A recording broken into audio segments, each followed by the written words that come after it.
I'm doctor Arun Kumar Donakonda, kidney specialist. Kidney damage అనేది 5 స్టేజెస్గా విభజించబడుతుంది. ఎప్పుడైతే కిడ్నీ ఫంక్షన్ 90% కంటే ఎక్కువ డ్యామేజ్ అవుతుందో అప్పుడు మనము final stage of kidney failure అంటే CKD, chronic kidney disease stage 5 అని చెప్తాము. ఈ స్టేజ్లోకి ఎంటర్ అయిన పేషెంట్స్కి ఎప్పుడైతే లక్షణాలు స్టార్ట్ అవుతాయో డెఫినెట్గా వాళ్ళకు ఉండేటివి రెండు ఆప్షన్స్ అండి. ఒకటి డయాలసిస్, లేదు అని అంటే కిడ్నీ ట్రాన్స్ప్లాంట్. డయాలసిస్ అనేది ఇట్స్ అన్ ఆర్టిఫిషియల్ ప్రొసీజర్.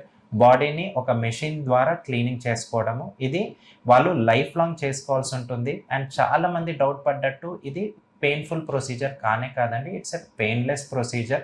చాలామంది పేషెంట్స్ కిడ్నీ కంప్లీట్గా ఫెయిల్ అయినా సరే సర్వైవ్ అవుతున్నారంటే దానికి మెయిన్ రీజనే ఈ డయాలసిస్. అదే ఈ డయాలసిస్ కాదు, ఇంకా బెటర్ ఆప్షన్ ఏదన్నా ఉంది అని అంటే అది కిడ్నీ ట్రాన్స్ప్లాంట్. సో ఎప్పుడైతే కిడ్నీస్ 90% పైన ఫెయిల్ అవుతాయో అప్పుడు ఐదర్ డయాలసిస్ కానీ ట్రాన్స్ప్లాంట్ కానీ చేయించుకోవాల్సిన సిచ్యువేషన్ వస్తుంది.